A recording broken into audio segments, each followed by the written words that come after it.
Faisal Assegaf sebut SBY restui Anies Gatot. Asli lecehkan AHY ini. Selama ini nama yang sering kita dengar bakal cawapres Anies adalah Yeni Wahid, Hovifah, Sandiaga Uno, Aher, Andika Perkasa, Ridwan Kamil, hingga AHY. Tidak ada nama Gatot Nurmantio di sana. Justru orang lebih tahu Novel Bamukmin yang mau jadi cawapres Anies daripada deklarator kami tersebut, karena begitu minimnya pemberitaan media dia sebagai cawapres. Tidak ada angin, tidak ada hujan.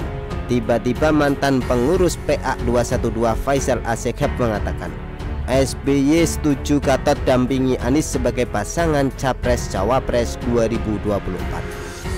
Tentu AHY dan Pak SBY pun tergugah. Setuju Gatot cawapres. Tersiar kabar sebagian besar di elit dan simpatisan Partai Demokrat sangat happy bila Anies dan Gatot bersinergi maju pilpres. Demikian ujar Faisal dengan nada seperti tanpa bersalah. Pertanyaannya, kenapa Gatot yang diusulkan? Kenapa nggak Rizal Ramli gitu? Atau Refli Harun atau Mardhani Alisera? Karena menurut Faisal, Gatot selama ini kritis terhadap permasalahan korupsi yang terjadi di Indonesia. Sampai-sampai ia mengatakan, korupsi menggila-gila di semua sektor. Ini yang membuat kita marah dan sedih.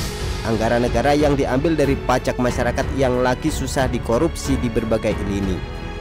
Di samping itu, ex-Panglima TNI yang kerap memainkan isu PKI tersebut juga mengajak rakyat untuk bersatu, mengakhiri ketidakadilan. Hal inilah yang kemudian menurut Faisal menuai simpati rakyat, yang muaranya duet Anies Gatot semakin kencang disuarakan. Sikap tulus SBY demi memenangkan aspirasi rakyat, duet Anies Gatot mesti dikedepankan. Dengan cara itu, SBY dan Demokrat akan dikenang dan dihormati rakyat, tuturnya lagi. Asik nih ye. Ada pula Demokrat disuruh legowo mengusung Anies Gatot. Asli kelakuan Faisal ini melecehkan AHY. Pertanyaannya, kenapa? Karena jelas-jelas Ketua Umum Partai Demokrat itu sedang berjuang mati-matian agar bisa jadi cawapres Anies.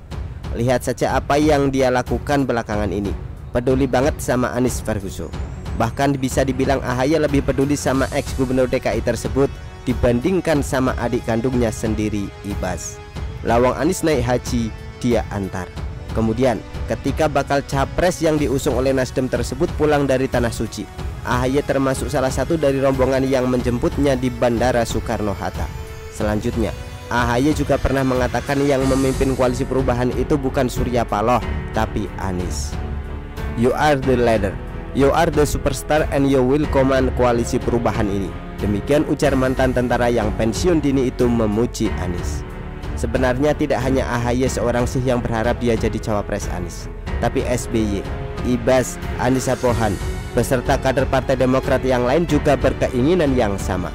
Bahkan karena begitu inginnya Ketua Umum partainya tersebut jadi calon RI 2 yang diusung oleh koalisi perubahan, sampai-sampai Andi Arief memberikan ultimatum kepada Paloh dan Ahmad Saihu, yakni Demokrat akan mengevaluasi dukungan kepada Anies jika AHY tidak kunjung dideklarasikan sebagai cawapres pada bulan Juni 2023. Pertanyaannya, kenapa itu ancaman serius? Bukankah AHY hanya politisi remahan rengginang? AHY-nya memang nggak penting bagi PKS dan Nasdem, tapi dukungan dari partainya itu yang sangat menentukan masa depan koalisi perubahan. Tanpa Demokrat, Anies terancam gagal nyapres. Pasalnya jika Nasdem dan PKS saja yang mengusung dia, nggak memenuhi syarat ambang batas pencalonan presiden. Sementara Golkar hingga saat ini belum tertarik untuk mengusung Anies. Untung omongan Andi Arief itu tidak benar-benar direalisasikan oleh Partai Demokrat. Lantaran sekarang sudah bulan Juli alias Juni sudah lewat. AHY belum juga dideklarasikan sebagai cawapres oleh PKS dan Nasdem, tapi Demokrat tidak kunjung mengevaluasi dukungan terhadap Anies. Hanya saja, meskipun Partai Demokrat belum juga mencabut dukungan tersebut, ini menjadi bukti bahwa AHY serius mau jadi cawapres. Keinginannya untuk mendapatkan tiket calon RI 2 bukan kaleng-kaleng. Kok Faisal Assegaf seenak wudel mengatakan SBY merestui pencalonan Anies Gatot sebagai pasangan capres-cawapres 2024. Hati-hati loh, Demokrat juga punya buzzer yang siap menghajar Faisal kapan saja, seperti Cipta Pancalaksana, Hasbi Lubis, dan lain-lain. Jangan pernah main-main sama junjungan mereka. Memang yang tidak setuju AHY jadi cawapres Anies ada banyak. Sama banyaknya dengan kadrun yang tidak setuju Novel Bamukmin jadi imam besar FPI. Tapi nggak segitunya juga kali. Menyodorkan nama Gatot di saat AHY sedang berusaha mati-matian agar dirinya menjadi pendamping Anies. Ntar kalau Gatot beneran baru tahu rasa, yakni gagal total. Begitulah kura-kura. Artikel diambil dari syuhud.com, ditulis oleh Ferry Padli. Bagaimana menurut Anda?